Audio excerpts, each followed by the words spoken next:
श्री कृष्ण गोविंद हरे मुरारे, हे नाथ नारायण वासुदेवा। श्री कृष्ण गोविंद हरे मुरारे, हे नाथ नारायण वासुदेवा। आनंद कंद भगवान की। कई भक्तगण ये जानना चाहते हैं कि कुरुवंश की उत्पत्ति कैसे हुई और कहां से हुई। तो सुनिए, जब धरती के ऊपर अनाचार अत्याचार बढ़ जाता है, सारे जितने भी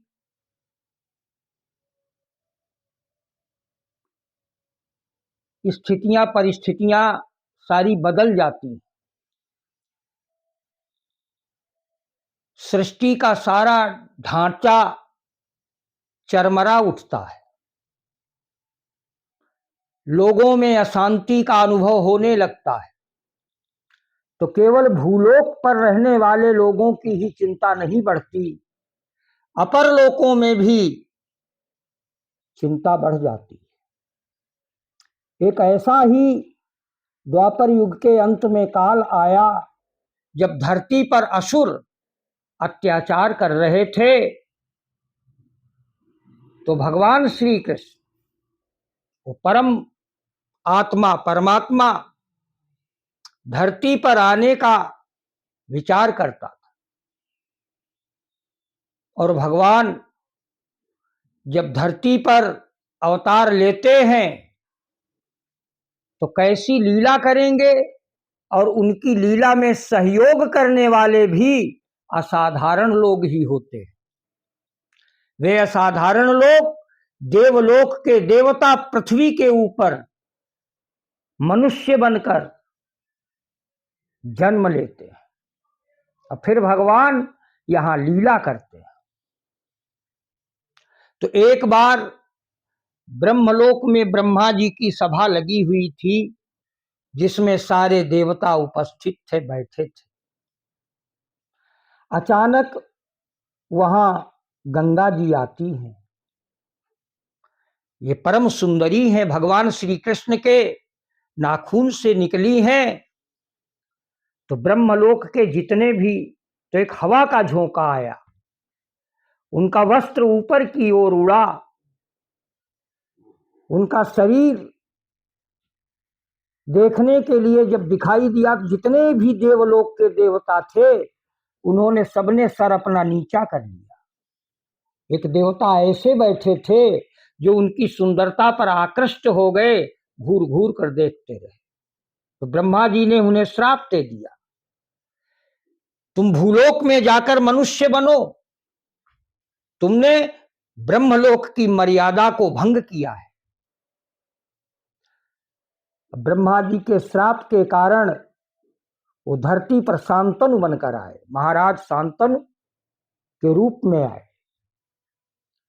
चक्रवर्ती सम्राट के सारे उनके अंदर लक्षण थे, बड़े गुणवान थे, देवलोक के देवता थे। श्राप बस उन्हें मनुष्य लोक में आकर मानव बनना पड़ा। गंगा जी भी विचार करने लगी कि मेरे रूप के कारण इनका पतन हुआ है, दोष तो मेरे रूप का भी है, इसलिए वो भी वहां से चली भूलोक के लिए। इधर वशिष्ठ की गाय की चोरी की थी 8 वसुओं ने, तो वशिष्ठ ऋषि ने उन्हें श्राप दे दिया कि जाओ मृत्युलोक में मनुष्य बनो। तो उनका भी पतन हुआ। मार्ग में गंगा जी मिली, अष्टवसुओं को आपस में बातचीत हुई, एक दूसरे को समझा। तो अष्टवसुओं ने मां गंगा से प्रार्थना की हाथ जोड़कर, आप जब भूलोक में जाकर आप नारी रूप धारण करेंगी, आप पाणी ग्रहण संस्कार करेंगी अपना, तो मेरी इच्छा है, मैं स्वर्ग का, मैं ब्रह्मलोक का देवता हूं, मैं किसी साधारण नारी के गर्भ से जन्म नहीं लेना चाहता, तो मां मुझे आप अपने गर्भ में धारण करें। गंगा जी ने उनकी स्तुति स्वीकार कर ली और कहा, अष्टवसुओं ने पुनः हाथ जोड़कर कि श्राप भी मिथ्या न जाए और अधिक दिनों तक मुझे मृत्युलोक में रहना भी न पड़े, इसलिए मां मैं जन्म लूंगा आपकी कोख से, लेकिन आप अपने गंगा के प्रवाह में मुझे छोड़ती जाना। मां गंगा ने वचन दिया। शांतनु का विवाह उन्हीं गंगा जी के साथ हुआ और धीरे धीरे उनकी रानी बनकर उनके राजमहल में ये गंगा जी रहने लगी और समय आने पर धीरे धीरे 7 पुत्रों को जन्म दिया। विवाह के पहले गंगा जी ने शांतनु से ये वचन लिया था कि विवाह मैं आपके साथ करूंगी, लेकिन महाराज हमसे आपसे जो संतानें होंगी वो गंगा के प्रवाह में छोड़नी पड़ेगी। वचनबद्ध हो गए। महाराज शांतनु और गंगा के साथ अनेकों वर्षों तक राजमहल में रहे। धीरे धीरे 7 संतानें हुई और वचन के अनुसार 7 जन्म लेती थी संतानें और गंगा जी उन्हें अपने प्रवाह में छोड़ देती थी। जब 8वीं 7 संतानें पूरी हो गईं तो अष्टवसुओं से गंगा ने कहा हम तुमको बहाते तो जा रहे हैं, लेकिन जो पिता जन्म देता है पुत्र से, उसकी भी कुछ न कुछ अभिलाषाएं होती हैं। तो उन 7 वसुओं ने कहा हम 8 वसु हैं और अपने अपने का सब लोग कुछ अंश देकर जो अगला पुत्र पैदा होगा वो धरती पर रहेगा, ऐसा अष्टवसुओं ने कहा। 8वीं संतान जब बहाने का समय आया तो महाराज शांतनु ने गंगा से निवेदन किया कि हे देवी, इस पुत्र को हम आपके प्रवाह में नहीं बहाने देंगे। गंगा जी हंसने लगी, बोली संतान को तो आप रख सकते हो, लेकिन हमको अपने प्रवाह में जाना पड़ेगा वचन के अनुसार। शांतनु बोले, देवी जो भी हो, लेकिन एक संतान तो हम रखेंगे। जब देवी जी चलने लगी गंगा जी, तो उन्होंने कहा ये बालक अभी छोटा है, इसका लालन पालन आप नहीं कर सकते, इसे मुझे दे दो और बड़ा होने पर ये पुत्र तुम्हें वापस कर दूं। उस बालक को लेकर गंगा जी प्रवाह में चली गई और उसका पालन पोषण किया और पालन पोषण करने के बाद देवगुरु बृहस्पति के पास उसको लेकर गई। देवगुरु बृहस्पति के पास जितनी भी शस्त्र और शास्त्र की शिक्षाएं थीं, उस बालक को सारी शिक्षाएं। जब देवगुरु बृहस्पति के यहाँ पारंगत हो गया वो बालक, तो उसको लेकर दैत्य गुरु शुक्राचार्य के पास गए। वहां रहकर उसने दैत्य गुरु शुक्राचार्य से बालक ने सारी शिक्षाएं प्राप्त की, शस्त्र और शास्त्र। और जब सब प्रकार से वो बालक योग्य हो गया, 16 वर्ष की अवस्था थी, तब उसे लाकर गंगा के किनारे छोड़ दिया। वह बालक अपने बाणों से गंगा के प्रवाह को रोक दिया उसने और उल्टी धार बहाने लगा। उसी समय महाराज शांतनु घूमते फिरते आते हैं, उस तेजस्वी बालक को देखकर आकृष्ट होते। ये कितना वीर बालक है, किसका बालक है, और उसे गोद में उठा लेते। गंगा जी प्रकट हुई बोली ये आपका पुत्र है जो मैं आपको सौंप रही हूं। ये कहकर फिर अपने प्रवाह में अंतर ध्यान हो जाती। उस बालक को लेकर शांतनु महाराज आए और उसका नाम देवव्रत रखा। कुछ दिनों के बाद महाराज शांतनु वन में शिकार के लिए गए हुए थे। वहां एक बड़ी सुंदर मल्लाह कन्या मिलती है। इसकी भी एक कहानी है। ये मल्लाह कन्या एक बार पाराशर ऋषि महाराज जा रहे थे तो नदी पार करनी थी। इस कन्या ने नाव पर उनको उतारा, नदी के पार किया। तो ज्योतिष के प्रकांड विद्वान थे, उन्होंने देखा कि इस समय इस कन्या के गर्भ से अगर ये गर्भाधान धारण करती है गर्भ, तो जो पुत्र होगा वो विष्णु का अवतार होगा और उससे लोक कल्याण होगा। उस मल्लाह कन्या के साथ पाराशर ऋषि ने समागम किया और उसे वरदान दिया कि आपका अंग भंग नहीं होगा, आपके शरीर से 1 योजन से महक आएगी, आपके ऊपर काल का प्रभाव नहीं पड़ेगा, आप हमेशा आपके रूप में निखार रहेगा। इतना कहकर पाराशर ऋषि चले गए। कालांतर में उस देवी ने, मत्स्योदरी ने सुंदर बालक को जन्म दिया। जन्म लेते ही वह बालक वन में तपस्या करने चला गया। वही बालक आगे चलकर वेद व्यास के नाम से जाना गया, जिसने संसार को 4 वेद, 18 पुराण और 6 शास्त्र दिए। ये भगवान विष्णु का अवतार थे। अब चूंकि वरदान मिल चुका था ऋषि का, इसलिए वो सत्यवती नाम पड़ा आगे उस मत्स्योदरी का। मलय सुगंधा, जिसके शरीर से खुशबू आती थी, और वह देव कन्या की भांति उसी जंगल में महाराज शांतनु को दिखाई दी। महाराज शांतनु आकृष्ट हो गए, और जब आकृष्ट हो गए तो उस कन्या के साथ विवाह करना चाहा। सत्यवती ने कहा मेरे विवाह की अनुमति तो मेरे पिताजी दे सकते। वो मल्लाह से मिले। मल्लाह ने कहा ऐसे सम्राट को पुत्री देने में मैं अपने को गौरवान्वित समझूंगा, लेकिन महाराज मेरी एक प्रतिज्ञा है, मैं उसी राजा के साथ अपनी कन्या का विवाह करूंगा जिसकी कोख से जन्मा हुआ पुत्र राजा बने। और पहले नियम ये था, राज्य का अधिकारी ज्येष्ठ पुत्र ही हुआ करता था।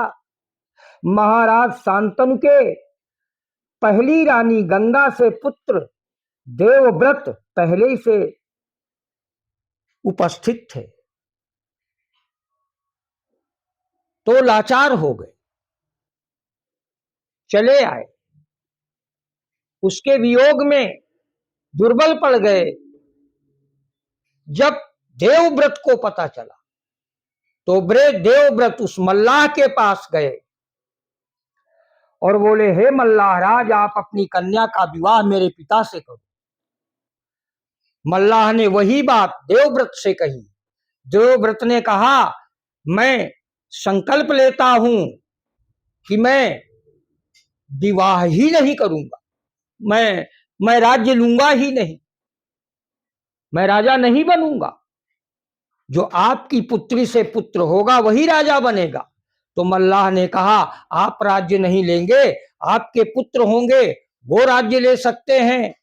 तो वहीं पर उन्होंने समस्त सूक्ष्म देवताओं को साक्षी मानकर प्रतिज्ञा की कि आप अपनी कन्या का विवाह मेरे पिता के साथ कर दें। मैं आजीवन ब्रह्मचर्य व्रत का पालन करूंगा, मैं विवाह ही नहीं करूंगा। इस कठोर व्रत का पालन करने के कारण और इतनी भयंकर प्रतिज्ञा लेने के कारण इनका नाम भीष्म पड़ा आगे चलकर। उस सत्यवती का विवाह शांतनु महाराज से हुआ, जिनसे 2 पुत्र हुए, चित्रांगद और विचित्र भी। समय आने पर महाराज शांतनु ने अपना शरीर त्याग दिया। अब सत्यवती, जो सौतेली मां भीष्म पितामह की थी देवव्रत की, उसे राजा बनाया पितामह भीष्म ने, और सारी राज्य की देखभाल देवव्रत करने लगे। धीरे धीरे ये बालक जब बड़े हुए तो इनकी शिक्षा का प्रबंध किया। ये सौतेले भाई भीष्म पितामह के थे, चित्रांगद और विचित्र भी। जब बड़े हो गए तो उनके विवाह की चिंता हुई। माता के आदेश के अनुसार उस समय काशी नरेश, उनके 3 कन्याएं थीं, अंबा, अंबिका और अंबालिका, जिनका स्वयंवर कर रहे थे। देश देश के राजागण आए हुए थे। वहां हस्तिनापुर का प्रतिनिधित्व करते हुए देवव्रत रथारूढ़ होकर उस स्वयंवर में गए और जाकर उन तीनों कन्याओं का हरण कर लिया। 8 प्रकार के विवाह शास्त्र में बताए गए हैं, जिसमें एक हरण करने का विवाह भी लिखा हुआ है। क्षत्रिय थे, अपने बाहुबल से उन्होंने तीनों कन्याओं का हरण कर लिया। अंबिका और अंबालिका 2 का विवाह चित्रांगद और विचित्र वीर के साथ कर दिया। अंबा रह गई, तो जब पता चला वह साल्व नरेश से प्रेम करती थी, तो सम्मान सहित उसे साल्व नरेश के पास भेज दिया। साल्व नरेश ने कहा, जब बाहुबल से मैं तुम्हें नहीं जीत सका तो मैं देवव्रत की दी हुई भीख नहीं स्वीकार करूंगा। अब मैं तुम्हारे साथ विवाह नहीं करूंगा। वापस फिर देवव्रत के पास आई अंबा और उसने कहा, अब आप मुझे हरण करके लाए हैं, इसलिए मेरे साथ आप स्वयं विवाह करें। देवव्रत ने इनकार कर दिया, कहा मैंने प्रतिज्ञा की है आजीवन ब्रह्मचर्य व्रत का पालन करने की, इसलिए मैं विवाह नहीं कर सकता। अंबा उनके गुरु परशुराम के पास गई। परशुराम ने बहुत समझाया कि जब विवाह नहीं करना था तो हरण क्यों किया, विवाह करना पड़ेगा। भीष्म पितामह ने कहा, गुरुवर, मैं आप कहो तो सिर काट कर आपके चरणों में अपना रख दूं, लेकिन मैं एक क्षत्रिय हूं, मैं वचन कैसे तोड़ सकता हूं। मैंने आजीवन अविवाहित रहने का संकल्प लिया है। तो परशुराम ने कहा, मुझसे युद्ध करो। 21 दिन तक लगातार रात दिन शिष्य और गुरु में युद्ध हुआ। अंत में देवलोक के देवता बीच में मध्यस्थता की।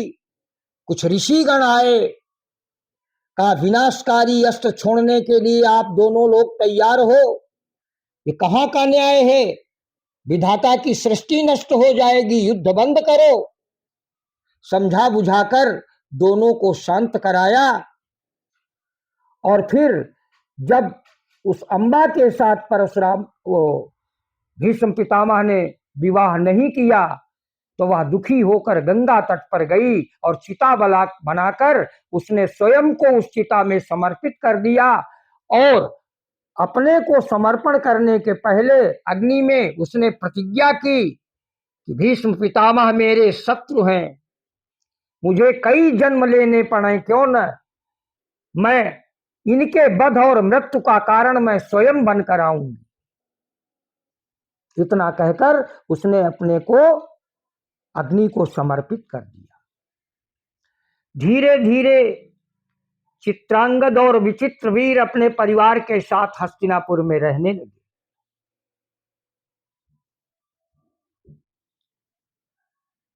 अब विचित्र वीर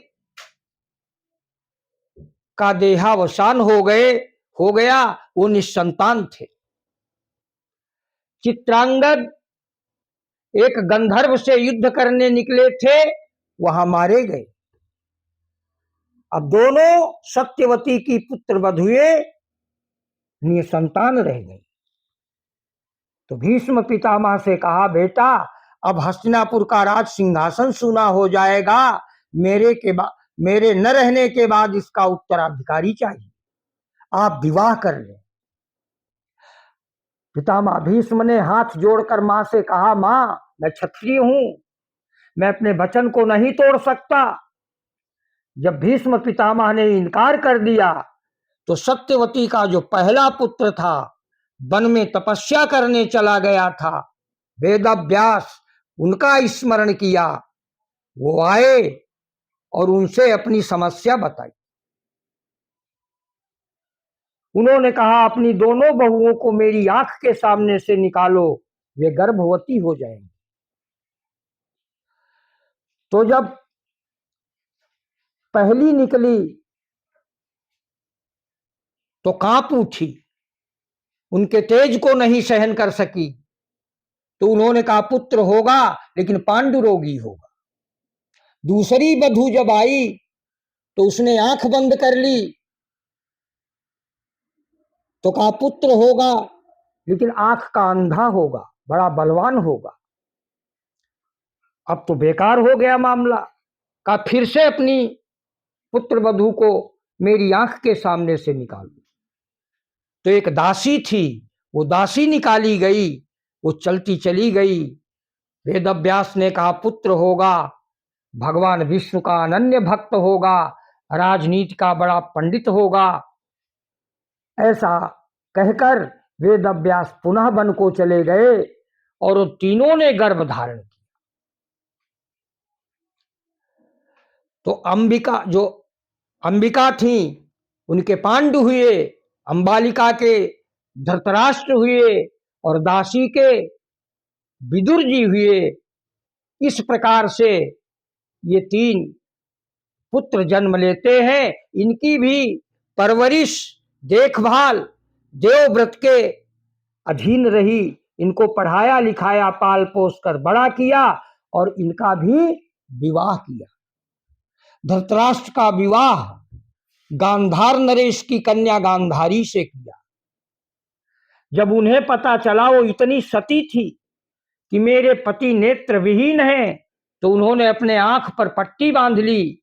जब इस संसार को देखकर सुख नहीं मेरे पति ले सकते तो मैं भी नहीं लूंगी, वो गांधारी हुई। और